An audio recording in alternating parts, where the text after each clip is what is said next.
નમસ્તે. આપણે dear students ગઈ વખતે ગોસના નિયમની વાત કરતા હતા અને ગોસના નિયમમાં મેં થોડા વધારાના કેસીસ તમને સમજાવ્યા. એના આધારે વીજભાર ઘનતાની થોડીક તમને ઇનડેપ્થ અન્ડરસ્ટેન્ડિંગ મળી કે હા ભાઈ આમાં પણ ચેન્જ થઈ શકે છે. પછી એમાં કઈ રીતના વેરિએશન હોય ગઈ વખતે એ લીધું. એક આપણે કેસ બાકી છે એ પહેલાં લઈ લઈએ કે જો સમતલ હોય તો સમતલની તમને ખબર છે કે બહારની તરફ વિદ્યુતભાર ઘનતા કેટલી આવવાની છે, ρ જેટલી આવવાની છે, બરાબર. પણ એ જ સમતલ માટે ધારો કે નક્કર સમતલ આપેલો છે. નક્કર એટલે કેવો ગણશો તમે? અવાહક સમતલ આપેલો છે, આવી રીતનું.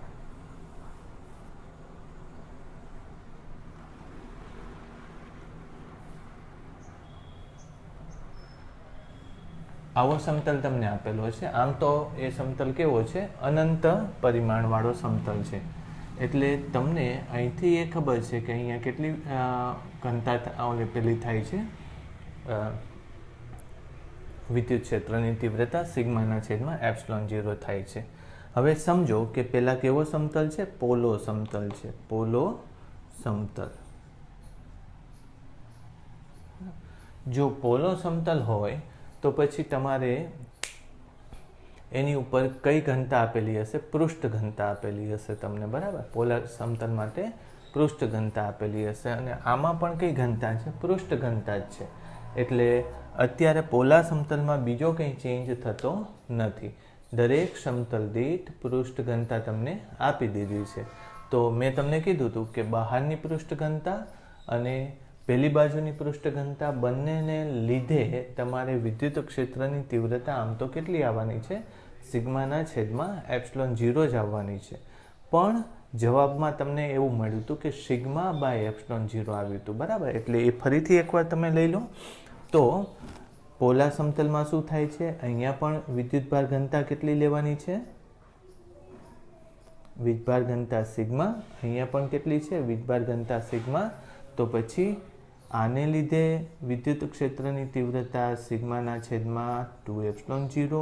પછી આને લીધે એ જ જગ્યાએ વિદ્યુત ક્ષેત્રની તીવ્રતા બીજી સિગ્માના છેદમાં 2 એપ્સિલોન 0.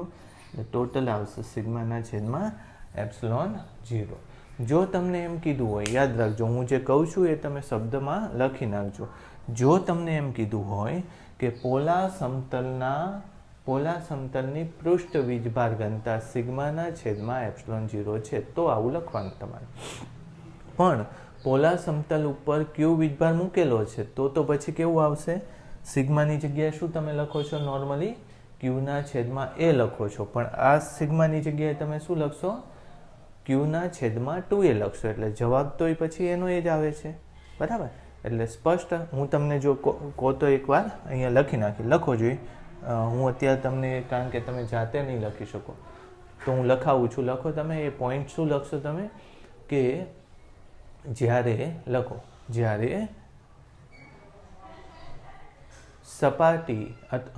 સમતલ ને બે સપાટી હોય, જ્યારે સમતલને બે સપાટી હોય ત્યારે સપાટી પરની વીજભાર ઘનતા સિગ્મા હોય તો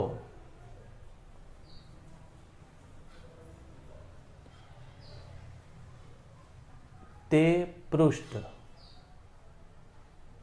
અનંત પરિમાણવાળા પૃષ્ઠની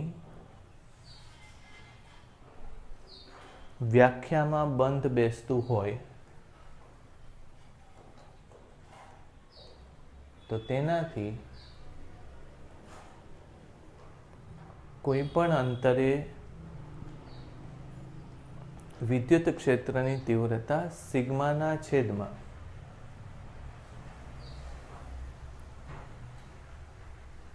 એપ્સિલોન 0 મળે.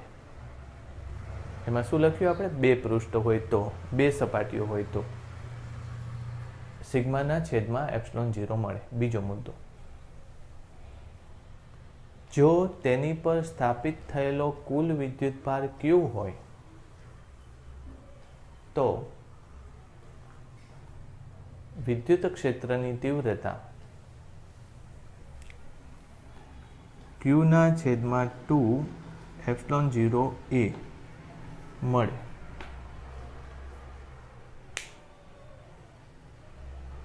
ત્રીજો પોઈન્ટ,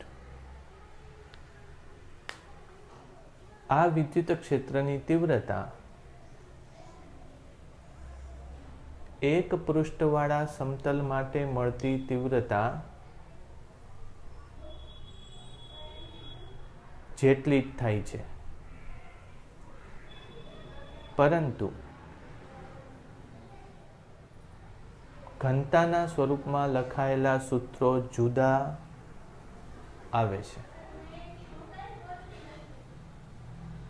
કારણ કે બંનેની વિદ્યુતભાર ઘનતા જુદી હોય છે. ઓકે, એક વાત આ થઈ ગઈ. ચાલો, પોલા સમતલમાં એટલે મેં તમને કીધું બીજો કંઈ ચેન્જ નથી. ચાલો હવે નક્કર સમતલની વાત કરીએ, એ અગત્યનું છે. નક્કર સમતલ. તો નક્કર સમતલ માટે પણ કેવું લેશો તમે? આ જ વસ્તુ લેશો, બરાબર. પણ એને આપણે થોડું ચેન્જ કરવું પડશે. સૂત્ર આ છે કે E બરાબર આટલું, પણ નક્કર સમતલ માટે શું આપેલું હોય? એની ઘનતા આપેલી હોય ρ, બરાબર. એટલે હવે સૌથી પહેલાં તો આપણે એ નક્કી કરવાનું કે એકમ ક્ષેત્રફળ દીઠ જે અહીંયા ઘનતા વીજભાર હતો ને, એને આપણે ρમાં કન્વર્ટ કરશું. એટલે અહીં લખશું એકમ ક્ષેત્રફળ દીઠ, એમાં વિદ્યુતભાર કેટલો, કદ, એકમ કદ દીઠ અહીંયા વીજભાર કેટલો છે? વીજભાર આટલો છે, બરાબર. તો પછી અત્યારે હું એક નાનું એવું કદ આમાં ધારી લઉં, બરાબર.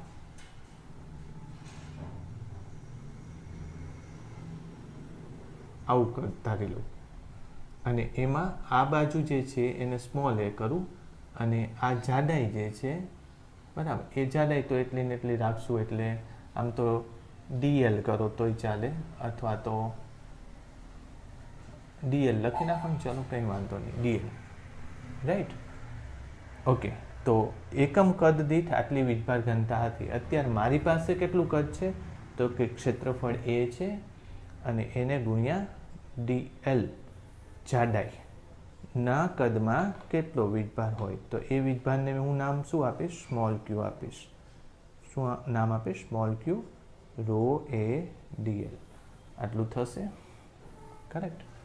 હવે હું શું કરીશ કે જો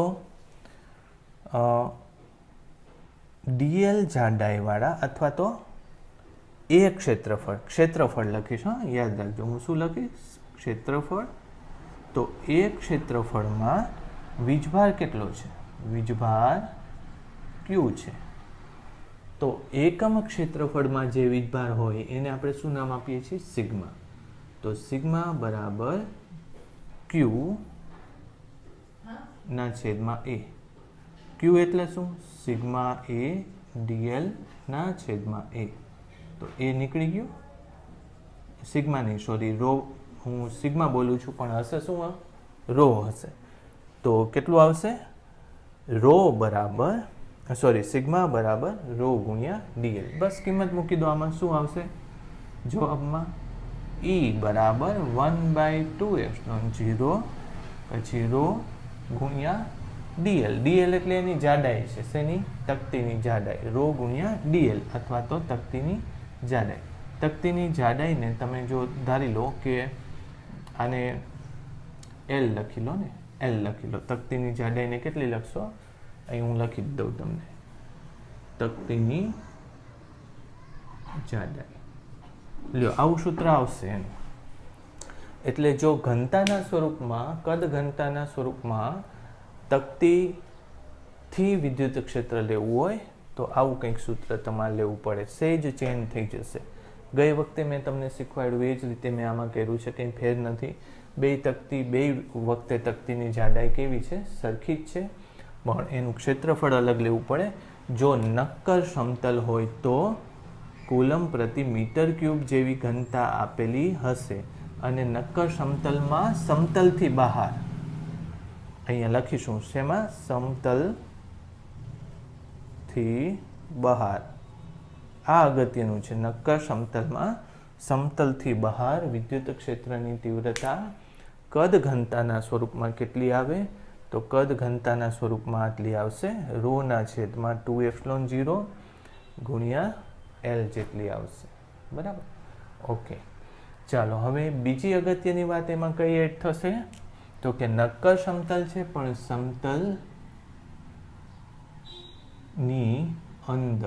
સમતલની અંદરની વાત કરવાની છે.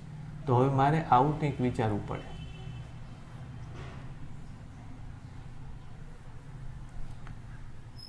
સમતલ આવી રીતે લઈ લઈ,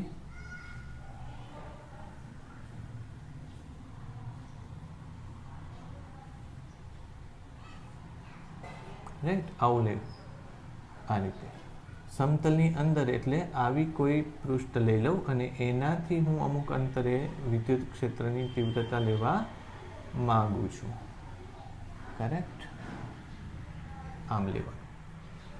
ઓકે, તો અહીંયા મારે મેં પહેલાં લીધું હતું ને એવું જ કંઈક લેવું પડશે ને, તમે આવી રીતે લેવું પડશે.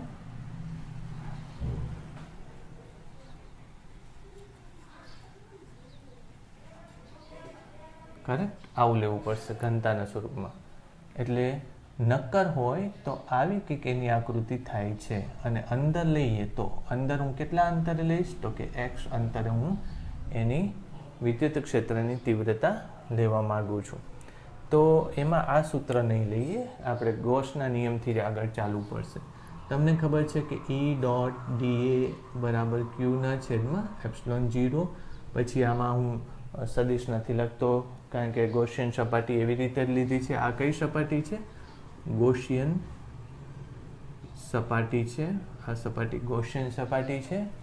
વિદ્યુત ક્ષેત્ર બહાર કાઢી લો, આ ગોસિયન સપાટીનું ક્ષેત્રફળ લેશો તો આ સપાટીનું ક્ષેત્રફળ આવશે નહીં, કારણ કે એની ઉપર વિદ્યુત ક્ષેત્રની તીવ્રતા આવશે નહીં. એની ઉપર ફ્લક્સ નહીં આવે. વિદ્યુત ક્ષેત્રની તીવ્રતા અને પૃષ્ઠખંડ એકબીજાને કેવા થાય છે એ તમારી બુકમાં છે જ. એટલે આ લંબ થાય છે એટલે cos 90 0 થઈ જશે. એટલે એ સપાટી નથી લેવાની. જો તમે આ સપાટીનું ક્ષેત્રફળ A અને આ સપાટીનું ક્ષેત્રફળ A કહો તો બે સાથે ફ્લક્સ સંકળાય. એટલે અત્યારે હું શું લખી લઉં? અહીંયા 2A લખી લઉં ઇઝ ઇક્વલ ટુ ઘેરાતો વીજભાર કેટલો થશે? તો ઘેરાતા વીજભારની ગણતરી કરવી પડશે આપણે. કેવી રીતે કરશો? જુઓ, કદ દીઠ લઈએ ને, એકમ કદ દીઠ વીજભાર આટલો. તો અત્યારે મારું કદ કેટલું છે? તો હું અહીંયા dl આ 2x લખીશ. હું ફરીથી અહીંયા કરી દઉં તમને શું કે અહીંયા લખીએ, આટલામાં લખીએ એકમ કદ દીઠ વીજભાર રો કદ ઘનતાના સ્વરૂપમાં લઈએ. તો અત્યારે મારે આ કદ કેટલું છે? તો કે A ગુણ્યા, અત્યારે મેં લંબાઈ કેટલી લીધી છે? આની x લીધી છે એટલે 2x લઈ લઈને આ x ને આ x એટલે કે A ગુણ્યા 2x કદની અંદર વિદ્યુતભાર કેટલો? જો ફરીથી કે આ સપાટીની વાત નથી થતી, આ કદમાં કુલ વીજભાર આવી જાય છે. સમજાણું ને? એટલે આ કદની લંબાઈ કેટલી છે? 2x. અહીંથી x, અહીંથી x, અને એ કદ કેટલું થશે? 2x ગુણ્યા A જેટલું થશે. તો એમાં જે વીજભાર આવશે એ ઘેરાયો છે એટલે A 2x ભાગ્યા ε0 એટલે 2A નીકળી ગયું. તો E બરાબર રો ε0 ગુણ્યા x આવું આવશે. રો ε0 ગુણ્યા x. ક્લિયર? એનો અર્થ શું થયો તમે એ ચેક કરો કે આમાં પણ હું જે મેં ગઈ વખતે ક્વેશ્ચન કીધો તો એ પૂછી શકું ને. શું કે પ્લેટથી અનંત અંતરે વિદ્યુત ક્ષેત્રની તીવ્રતા કેટલી? તો આપણે તો કેવું વિદ્યુત ક્ષેત્રની તીવ્રતા લખીએ છીએ સિગ્માના છેદમાં ε0. આપણી પ્લેટ અનંત પરિમાણવાળી ત્યારે જ હોઈ શકે જ્યારે આપણું પ્લેટથી અંતર ફાઇનાઇટ એટલે કે સીમિત હોય. એટલે અનંત લખો ત્યારે એ વસ્તુ પડી ભાંગે છે. બરાબર? એટલે અનંત પરિમાણવાળી પ્લેટ પર અથવા તો અનંત પરિમાણવાળી પ્લેટને લીધે અનંત અંતરે વિદ્યુત ક્ષેત્ર સિગ્માના છેદમાં ε0 ન લખાય. આ પહેલી વસ્તુ યાદ રાખજો. કદાચ કંઈ એવું પૂછે ક્યારે કે ક્યારે અનંત પરિમાણવાળી પ્લેટ માટે વિદ્યુત ક્ષેત્રની તીવ્રતા સિગ્માના છેદમાં એપ્સિલોન 0 ન લઈ શકાય? તો ક્યારે ન લઈ શકાય? એક તો અનંત અંતરે તમે જાઓ તો ન લઈ શકો, કારણ કે ત્યારે તમારી માટે એ પ્લેટ અનંત પરિમાણવાળી રહેતી નથી. એટલે પહેલાં તો એ ન, આ મેં જે કીધું ને એ તમે લખજો. શું લખશો તમે? ક્યારે અનંત પરિમાણવાળી પ્લેટને લીધે વિદ્યુત ક્ષેત્રની તીવ્રતા સિગ્માના છેદમાં એપ્સિલોન 0 રહેતી નથી. તો એક તો અનંત અંતર માટે. અને બીજું, પ્લેટની જાડાઈ કરતાં ઓછા અંતરે પ્લેટ જો અવાહક હોય તો, સમતલની અંદર નક્કર સમતલ છે અને અવાહક છે, યાદ રાખજો, અવાહક. કારણ કે વાહક નક્કર સમતલ હોય તો એની વીજભાર વિદ્યુત ક્ષેત્રની તીવ્રતા ક્યાં જતી રહેશે? બહાર જતી રહેશે. એટલે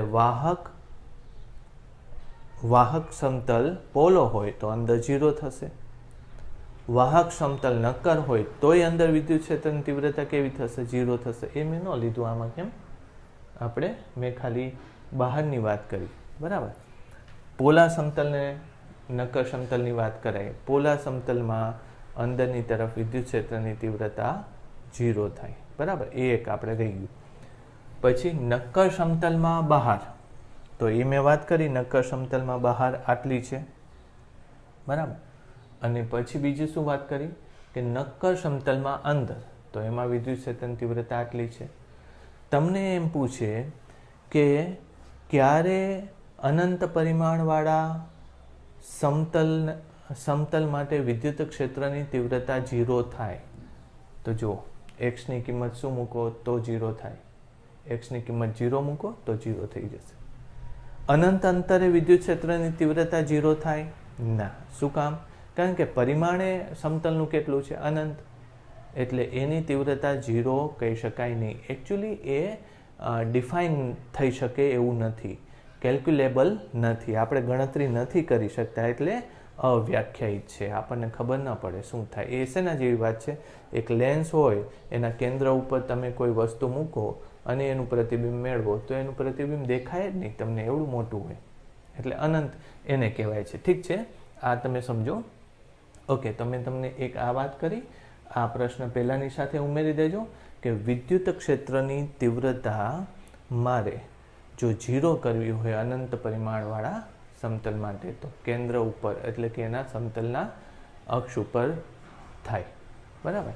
અને પહેલામાં બે જગ્યાએ, અનંત અને એના અક્ષ ઉપર થાય. ઠીક છે, બે માટે હવે આલેખ દોરીએ. તો જ્યારે સમતલ વિદ્યુત ક્ષેત્રની તીવ્રતા, સમતલની જાડાઈ જો 2L હોય, યાદ રાખજો, જો સમતલની જાડાઈ 2L હોય તો વિદ્યુત ક્ષેત્રની તીવ્રતા કેટલી લંબાઈ માટે? જો L લંબાઈ માટે સતત વધશે, કારણ કે આ 2x લીધી છે ને, આ 2x છે, એટલે x લંબાઈ સુધી સતત એની વધ્યા કરશે. અહીંથી જે આવે ને અંતર એને x કહેવાય. x લંબાઈથી સતત વધશે. સપાટી ઉપર કેટલું થઈ જશે? સપાટી ઉપર 2L હોય તો L થઈ જશે. થઈ ગયું? આ જાડાઈ, એક મિનિટ, મારે ભૂલ થઈ. હા, સપાટી ઉપર અહીંયા L થાય અને પછી સૂત્ર બદલાઈ જશે. પછી આ આવશે, અડધું થઈ જશે. પછી શું કામ? કારણ કે બે સપાટીનું એનું રિઝલ્ટ એમાં આવશે. પછી કેવી રીતે આવશે? તો કે જેમ જેમ L વધતો જાય છે, એટલે આ ઘનતા લેવાની છે. ઘનતાની જગ્યાએ હવે આ જ લઈ લો તો એ ચાલે ને તમે, કારણ કે આ ઘનતામાં નીચે એક L આવશે. L શું થઈ જશે? કેન્સલ થઈ જશે. પછી એ કેવી રહે છે? આવી રહે છે વિદ્યુત ક્ષેત્રની તીવ્રતા. એટલે આ સૂત્રમાં કદ ઘનતા છે, પણ પછી આ જ લેશો ને તોય તમને સમજી જશે. નક્કર સમતલ માટે પણ એનું એ જ સૂત્ર આવશે. ખ્યાલ આવ્યો? આમાં નીચે એક L આવવાનો છે. જો આમાં આવશે ને, ρ બરાબર Q/A dl. dlની જગ્યાએ મેં શું લખ્યું છે? L લખ્યું છે. તો dl ત્યારે કેન્સલ થઈ જાય, એટલે અંતર ઉપર આધાર નથી રાખતું. ચલો, આવો જ આલેખ તમારે શેની માટે દોરવાનો છે? મેં તમને પેલા તાર માટે કીધું હતું ને, કે તારના અક્ષથી તમે બહાર જાઓ, બરાબર. આ રીતે ધારો કે તાર છે, આ રીતે ધારો કે તાર છે. કેવા પરિમાણવાળો છે? અનંત પરિમાણવાળા તાર છે, બરાબર. તો તારથી અક્ષ તારની અક્ષથી બહાર જાઓ એટલે આ બાજુ હું વિદ્યુત ક્ષેત્ર દોરું, તમને સમજાય ને એ માટે, અને આ અંતર દોરું, તો મને ખબર છે કે અહીં સુધી વિદ્યુત ક્ષેત્ર કેવું નિયમિત વધે છે, આમ એવું સૂત્ર આવ્યું હતું ને, અને પછી 1/r ના પ્રમાણમાં ઘટે છે, એટલે આમ થશે. ક્લિયર? તો આ એક આલેખ તમારે નોંધવાનો રહેશે, રાઈટ. ચાલો, તો આ બે વસ્તુ અગત્યની હતી. એક કુલમનો નિયમ હજુ લેવાનો છે આપણે, રાઈટ, એ કરીએ.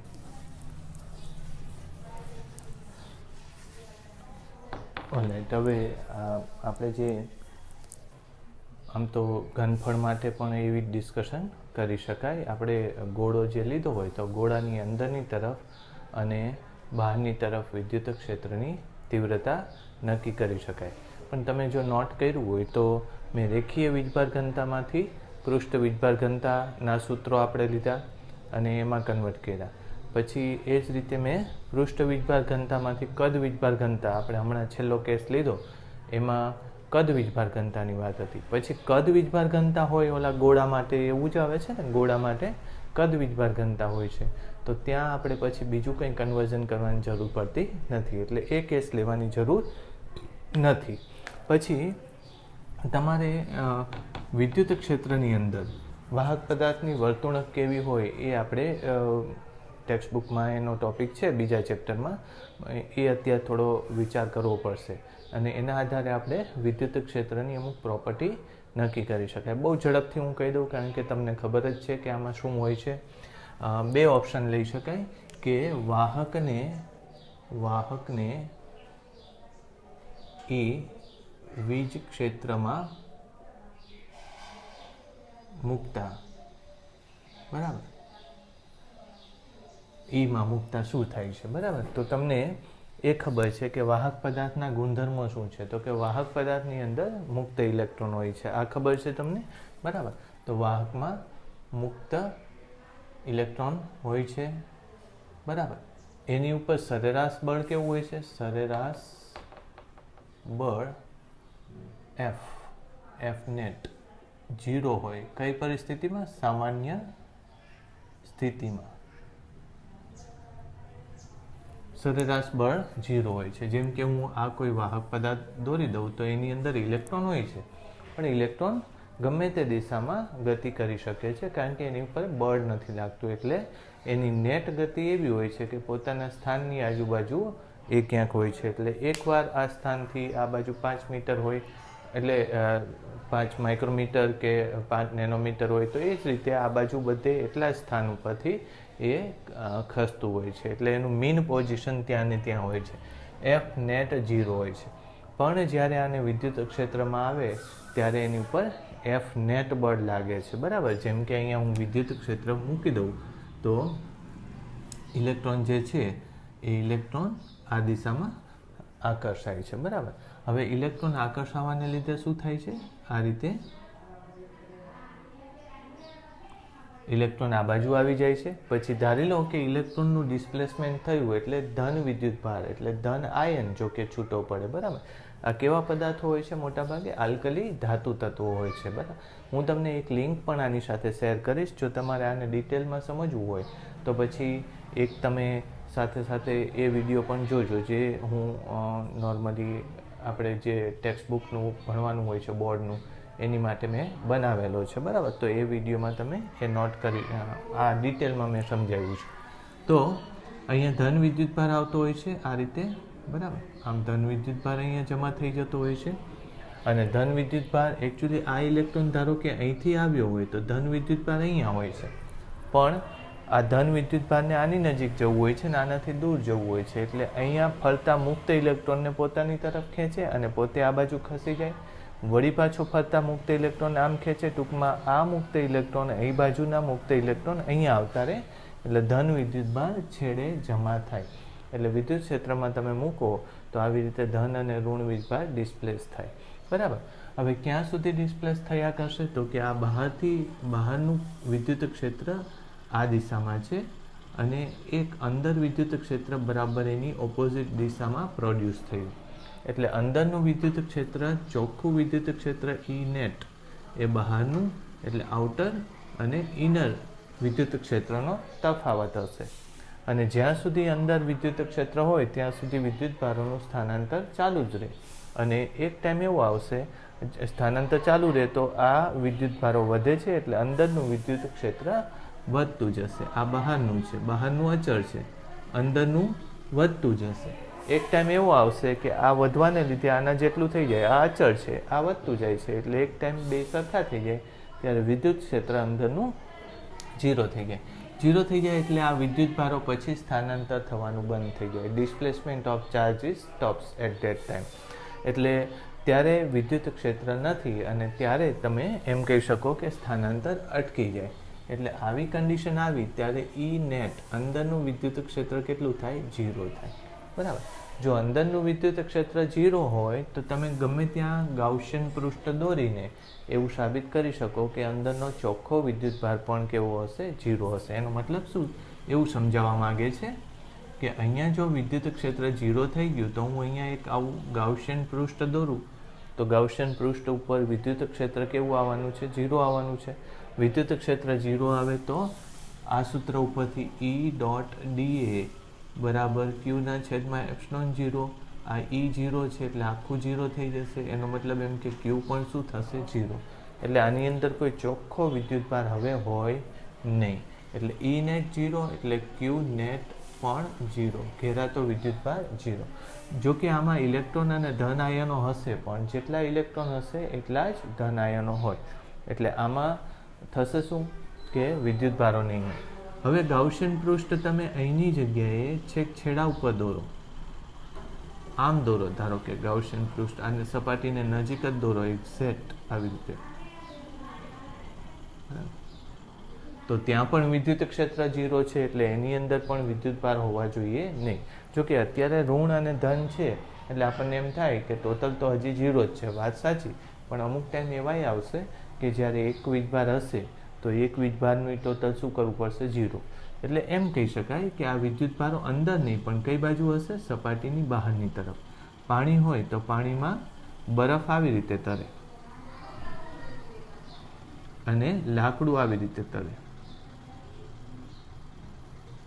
તો અત્યારે વિદ્યુતભાર કોની જેમ સપાટી ઉપર હશે? લાકડા ઉપર. બંને સપાટી ઉપર જ કહેવાય પણ આ અંદરની તરફ છે અને લાકડું બહારની તરફ છે.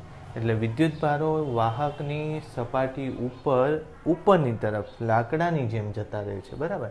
એટલે બીજો એક વસ્તુ એ નોંધશું કે વીજભાર સ્થાનાંતરિત થઈ સપાટી પર પહોંચે છે આવે. બરાબર. આ પોઈન્ટ આપણે અગત્યના છે, ધ્યાન રાખજો, કારણ કે એ આમ તો ટેક્સ્ટબુકમાં લખેલા છે સ્થાનાંતરિત થઈને સપાટી ઉપર આવે. એટલે અંદર કોઈ ચોખ્ખો વિદ્યુતભાર કોઈ દિવસ મળે નહીં. ચાલો હવે આના જેવો જ એક બીજો પોઈન્ટ આપણે ડિસ્કસ કરીએ. આ મેં ક્યાં મૂક્યું હતું? વાહકને બહારના વિદ્યુત ક્ષેત્રમાં મૂકતા આવું થાય છે. હવે એક એમાં ડિફરન્શિએશન કરશું કે બહારના ક્ષેત્રમાં નહીં પણ વાહક પર વિદ્યુત ભાર મૂકતા, વાહક પર વીજભાર મૂકતા શું થાય? બરાબર. વાહક પર વીજભાર મૂકતા શું થાય આપણે એ લેવું છે. તો વાહકને આવી રીતે ધારો કે મૂકીએ તો આની ઉપર ધારો કે હું વિદ્યુતભાર મૂકું તો શું થશે? ધારો કે આવી રીતે વીજભારને મૂક્યા બહારથી, ક્ષેત્ર નથી પણ વિદ્યુતભાર મૂક્યો તો શું થશે? તો કે આજુબાજુના એ ઇલેક્ટ્રોનને શું કરે છે? ખેંચે છે આમ. આજુબાજુના ઇલેક્ટ્રોનને એ ખેંચશે આમ. કારણ કે ચોખ્ખો વિદ્યુતભાર આવ્યો એની ઉપર, ચોખ્ખો વિદ્યુતભાર આવ્યો એટલે ઇલેક્ટ્રોનને ખેંચે. ઇલેક્ટ્રોનને ખેંચે એટલે આ ઇલેક્ટ્રોન અહીંયા તટસ્થ કરી નાખે, આ બીજો ઇલેક્ટ્રોન આને તટસ્થ કરશે, ત્રીજો અહીંયા કરશે, ચોથો અહીંયા. ટૂંકમાં ઇલેક્ટ્રોનનું ડેન્સિટી ધનભાર વધતા અહીંયા ડેન્સિટી વધી ગઈ. હવે આ ઇલેક્ટ્રોન જે છે એ અહીંથી આવ્યો એટલે અહીંયા શું કરે? ધનભાર મુક્ત કરે. આવી રીતે સમજાણું? ધન વીજભાર પાછળ છોડે અને એમ જ આગળ જતાં જતાં શું થશે? અહીંના ઇલેક્ટ્રોનને આ ખેંચી લેશે એટલે ધન વિદ્યુતભાર અહીંયા મૂકશે, અહીંના ઇલેક્ટ્રોનને આ ખેંચી લેશે, અહીંયા ધન વીજભાર મૂકશે. એવી જ રીતે ટૂંકમાં આ અહીંથી ઇલેક્ટ્રોન જાય એટલે ધન વિદ્યુતભાર સ્થાનાંતરિત થાય, એટલે આ ધન વિદ્યુતભાર નીકળતો જશે ધીમે ધીમે, રાઈટ. અને એ તો આવી રીતે ધન વિદ્યુતભાર અહીંથી આમ ટ્રાન્સફર થયા કરશે, રાઈટ. અહીંયા ધન વિદ્યુતભાર આવી જશે, એવી રીતે ધન અહીંયા આવશે. એનો મતલબ શું થયો કે સરવાળે તમે જોશો તો તમે ક્યાં ધન વિદ્યુતભાર મૂક્યો તો? વચ્ચે મૂક્યો તો, રાઈટ. પણ એ વચ્ચેના ધન વિદ્યુતભારની જગ્યાએ હવે ધન વિદ્યુતભાર ક્યાં જતો રહ્યો? સપાટી ઉપર જતો રહ્યો, રાઈટ. એટલે આવી રીતે ટ્રાન્સફર થશે જ્યારે તમે ધન વિદ્યુતભાર મૂક્યો હોય તો. એટલે પહેલાં તો આપણે એમ કહીશું કે વાહક પર વિદ્યુતભાર મૂકતા શું થાય? તો કે વીજભાર સપાટી પર સ્થાનાંતરિત થાય.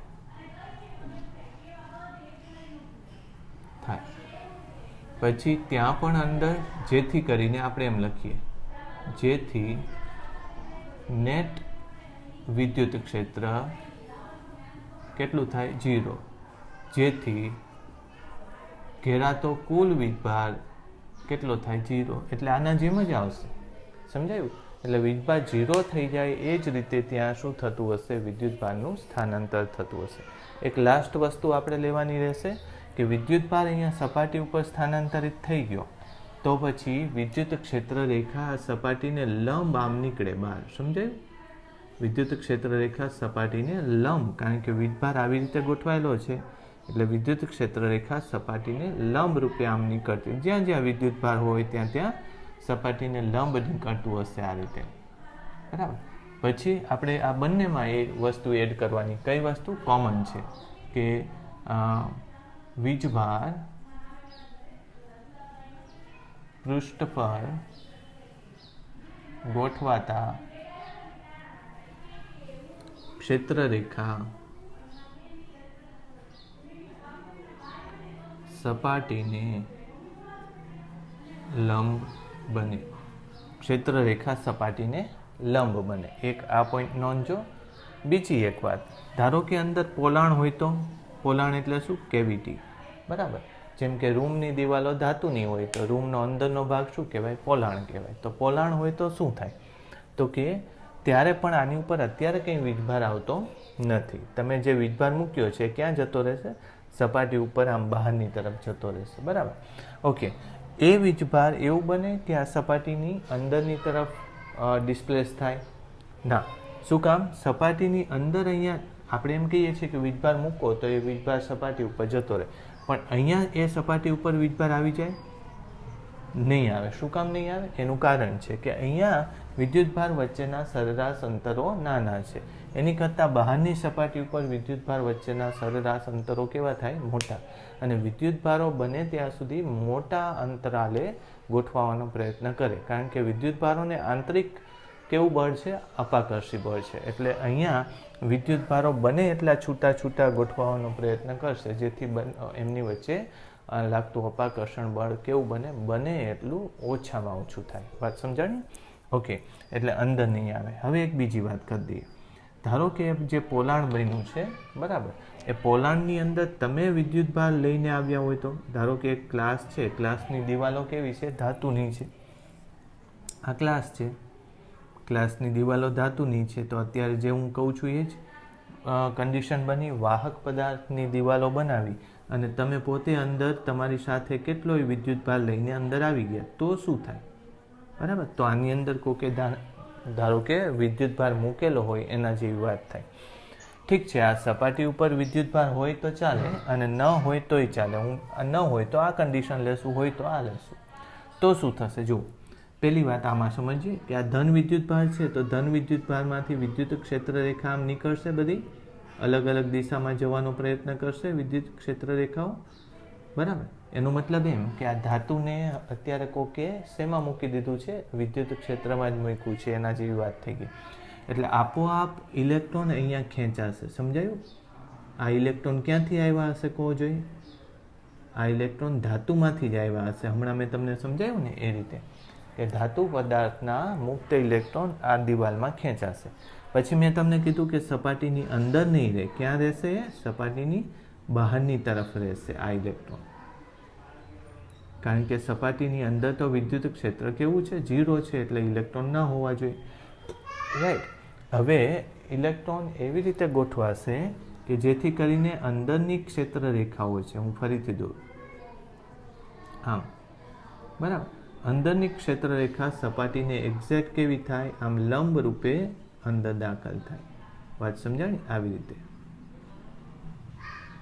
એટલે પૃષ્ઠને લંબ રૂપે ક્ષેત્ર રેખાઓ એને ટચ કરશે અને એટલી જ જેટલી ક્ષેત્ર રેખા ઉત્પન્ન થઈ હોય એટલા જ સામે વિદ્યુતભાર હશે એ ત્યાં ક્ષેત્ર રેખાને પકડીને પૂરી કરી નાખશે. એટલે આ ક્ષેત્ર રેખા ક્યારેય બહાર નીકળી શકશે નહીં. ઓકે, હવે આની અંદર ઇલેક્ટ્રોન આવ્યા તો શું થશે વિચારો તો. આ ધારો કે મેં કેટલો ધન વીજભાર મૂક્યો હતો, +Q જેટલો ધન વીજભાર મૂક્યો હતો. સપાટી ઉપરથી એને અનુરૂપ કેટલો ઋણ વીજભાર આવ્યો, -Q ઋણ વીજભાર આવ્યો. એટલે જેટલી ક્ષેત્ર રેખાઓ ઉત્પન્ન થઈ એ બધી જ ક્ષેત્ર રેખા અંદરની જ સપાટીમાં સમાઈ ગઈ. પણ આ -Q વીજભાર છે એ શું છે? પ્રેરિત વીજભાર છે. શું છે? પ્રેરિત વીજભાર. બરાબર, આ પ્રેરિત વીજભાર છે. અને પ્રેરિત વીજભાર હોય તો આપોઆપ ત્યાં ધન વીજભારે બન્યો હોય એના જેટલો જ. વાત સમજાણી? આવી રીતે. એટલે જેટલો અંદર ઋણ વીજભાર પ્રેરિત થયો એટલો ધન વીજભાર પ્રેરિત થશે ને ક્યાં જતો રહેશે? બહાર સપાટી ઉપર. એટલે અહીંયા આ વીજભાર પ્રેરિત +Q વીજભાર જેટલો પણ વીજભાર આમાં આવશે. તો આના આધારે બીજી એક વસ્તુ તમને સમજાણી. મેં એવું સમજાવ્યું હતું તમને કે ધાતુ પદાર્થ જે છે એ ધાતુ પદાર્થમાં જ્યારે વિદ્યુતભાર મૂકો તમે, બરાબર, એની ઉપર અંદર વીજભાર મૂકો તો એ વીજભાર ક્યાં આવતો રહે છે? સપાટી ઉપર આવી જાય છે અથવા તો સરફેસ ઉપર આવી જાય છે. બરાબર. તો બીજી એક વાત મેં તમને એ સમજાવી કે ધાતુ પદાર્થની અંદર પોલાણ હોય, કેવિટી હોય, તો એમાં જે વીજભાર મૂકો તો એટલો ને એટલો વીજભાર, જો મેં કેટલો અંદર મૂક્યો Q +Q, તો અંદર -Q બન્યો એટલે બહાર +Q બનવું જોઈએ. એટલે બહાર એટલો ને એટલો વીજભાર સપાટી ઉપર આવી જાય. તો આ વસ્તુ ટેક્સ્ટબુકમાં નથી લખી. એક પ્રશ્ન આવો મેં જોયેલો છે, એમાં એવું લખેલું છે કે તમે ધાતુ પદાર્થની કેવિટી એટલે કે પોલાણમાં ધારો કે 1 કુલમ જેટલો ધન વીજભાર મૂકો તો, અને સપાટી ઉપર એ ધાતુ પદાર્થ ઉપર કોઈ વીજભાર નથી મૂક્યો તો ધાતુ પર કેટલો વીજભાર સ્થાપિત થયો કહેવાય. તો મોટાભાગના સ્ટુડન્ટ શું લખે કે ભાઈ પોલાણની અંદર મૂક્યો છે તો એ તો ધાતુમાં તો નથી, તો ધાતુ ઉપર કેટલો સ્થાપિત? 0 નથી એકચ્યુઅલી. અહીંયા જેટલો મૂક્યો છે એટલો જ ઋણ વીજભાર અહીંયા જમા થઈ જાય છે. સમજાયું? અહીંયા ઋણ વીજભાર જમા થઈ જાય છે. પણ આ ઋણ જમા થાય તો સાથે સાથે એની આજુબાજુ ધન વીજભાર પણ આ ઋણનો ધન વીજભાર આવવો જોઈએ. એ ક્યાં જશે? સપાટી ઉપર જશે. બરાબર. હવે એક અગત્યની વાત, આ મેં તમને કીધું એક પ્રશ્ન જે અત્યારે મેં વાત કરીને એ પ્રશ્ન મૂળ એવો નહોતો. એમાં એવું લખ્યું હતું કે +13 માઇક્રોકુલમ જેટલો વિદ્યુતભાર સપાટી ઉપર પહેલેથી સ્થાપિત કરેલો છે. બરાબર. અને +7 માઇક્રોકુલમ જેટલો વિદ્યુતભાર એના પોલાણમાં છે.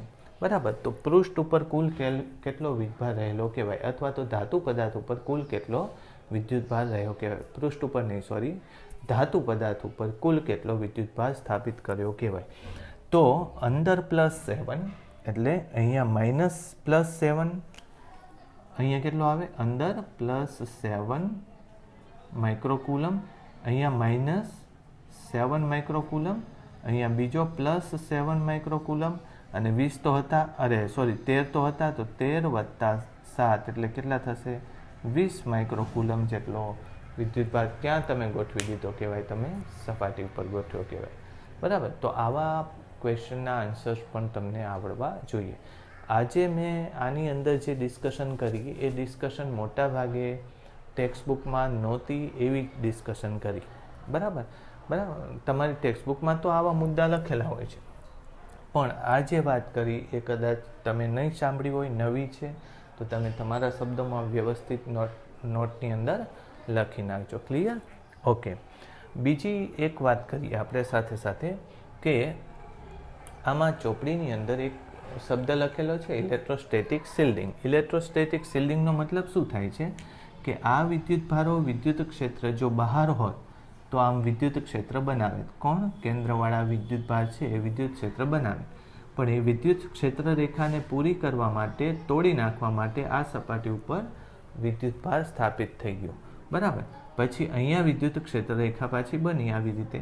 બરાબર. એનો અર્થ શું થયો કે અંદર સ્થાપિત થયેલા વિદ્યુત ભારોનું ક્ષેત્ર અંદરની સપાટી ઉપર જ અટકી જાય છે અને બહાર સ્થાપિત થયેલા વિદ્યુત ભારોનું ક્ષેત્ર બહારની સપાટીમાંથી શરૂ થાય છે.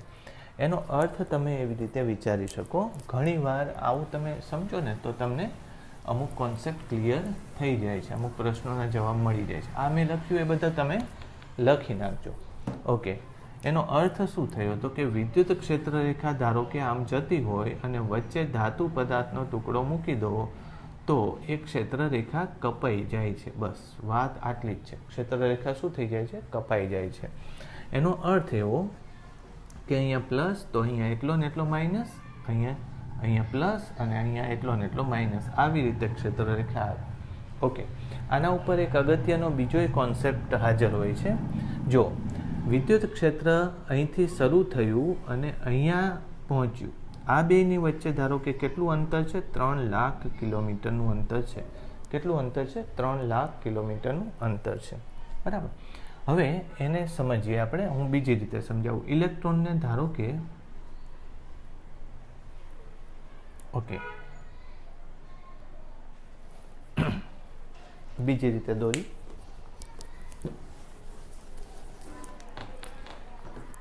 ધારો કે મેં ઇલેક્ટ્રોનને અહીંયા લટકાડી દીધો છે. અહીંયા ઇલેક્ટ્રોન લટકેલો છે અને અહીંયા હું ધન વીજભાર લઈ આવું છું. ધન વીજભાર લાવું એટલે ઇલેક્ટ્રોન તરત આમ થઈ જશે, ઇલેક્ટ્રોન અહીંયા આવી જશે. ઇલેક્ટ્રોનનું કંઈ વજન નથી, આ લોલકની જેમ લટકાડે એટલે ઇલેક્ટ્રોન આમ આવી ગયો. બરાબર. હવે શું થશે કે જો હું આ ઇલેક્ટ્રોન આમ છે, જો હું આ ધન વીજભારને પાછો લઈ જાઉં તો ઇલેક્ટ્રોન આમ નીચે પડી જશે, નજીક લાવું તો ઇલેક્ટ્રોન આમ આવી જશે. બરાબર. એટલે જ્યારે આ રીતે આગળ પાછળ થાય તો ઇલેક્ટ્રોન ઉપર નીચે થશે. ઓકે, હવે એ વાત સમજાય. ધારો કે આ બે વચ્ચેનું અંતર મેં કીધું એમ કેટલું છે? 3 લાખ કિલોમીટર છે. કેટલું છે? 3 લાખ કિલોમીટર છે. બરાબર. તો આ ધનભારને હું આમ આગળ લઈ જાઉં એટલે ઇલેક્ટ્રોન તરત જ ઇલેક્ટ્રોન શું થશે? આમ હશે, આ રીતે હશે અને પેલો ધન વીજભાર થોડોક પાછો જશે તો ઇલેક્ટ્રોન નીચે જશે, આગળ આવશે તો પાછો આમ આવી જશે. બરાબર. એટલે બળ એની વચ્ચેનું ફ્લક્ચ્યુએશન હોય. આને હું જેવો પાછળ લઈ જાઉં એટલે આ તરત નીચે પડી જાય, આગળ લાવું એટલે આમ થઈ જાય. તો અહીંયા જેટલી ચેન્જીસ કરું છું એનો ચેન્જ તરત ત્યાં પહોંચી જાય. આપણે અત્યાર સુધી એવું નોટ કર્યું. પણ એકચ્યુઅલી કેવું થાય કે આને હું આમ દૂર લઈ જાઉં તો આ ઇલેક્ટ્રોન 1 સેકન્ડ પછી નીચે પડશે. સાચું જોવા જઈએ તો કેટલા? 1 સેકન્ડ પછી. એનો મતલબ એમ કે વિદ્યુત ક્ષેત્રની અસર અહીંથી અહીં પહોંચવા માટે એને કેટલો ટાઈમ લાગે છે?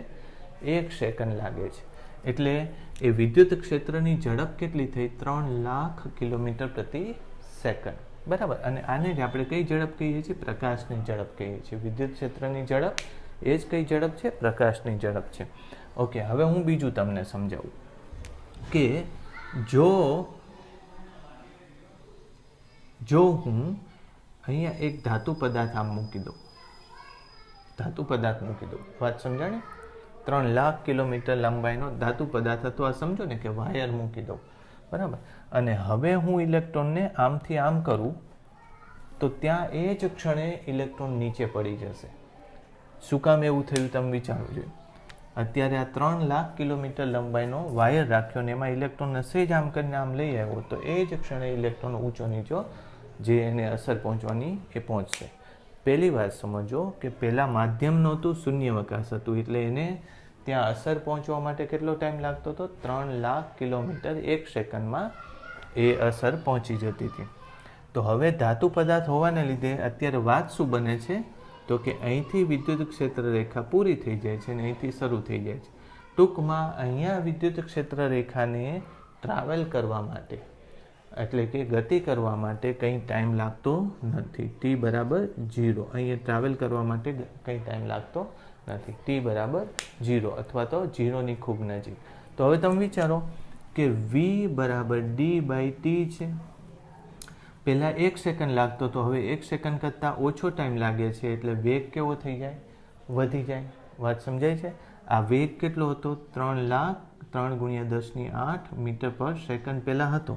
હવે ટી શું થઈ ગયો? મેં કીધું એમ ગતિ કરવા માટે ટાઈમ જ નથી લાગતો એટલે ટી ઘટી ગયો એટલે એનો વેગ કેવો થઈ જશે? વધી જશે. કોનો વેગ વધી જશે? તો કે વિદ્યુત અરે વિદ્યુત ક્ષેત્રનો વેગ વધી જશે. એટલે વિદ્યુત અને ચુંબકીય ક્ષેત્રનો વેગ યાદ રાખજો, જ્યાં વિદ્યુત ભારો હોય ને ત્યાં પ્રકાશના વેગ કરતાં વધારે હોય. આ યાદ રાખવાનું. એટલે વિદ્યુત સમજો હું શું બોલ્યો, E અને Bનો વેગ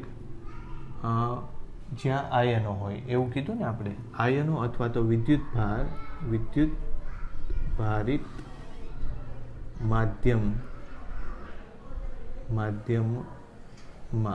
વિદ્યુત ભારિત માધ્યમ એટલે કેવું, ધન અને ઋણ વિદ્યુતભાર બે હોવા જોઈએ, બરાબર. એટલે ધાતુ જેવું માધ્યમ અથવા તો પ્લાઝ્મા. અહીં લખું ધાતુ, આયનો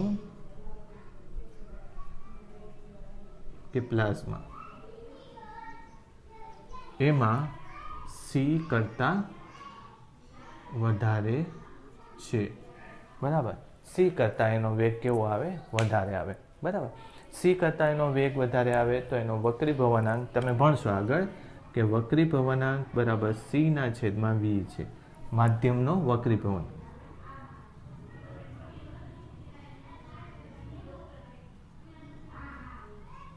માધ્યમનો વક્રીભવનાંક સીના છેદમાં વી છે.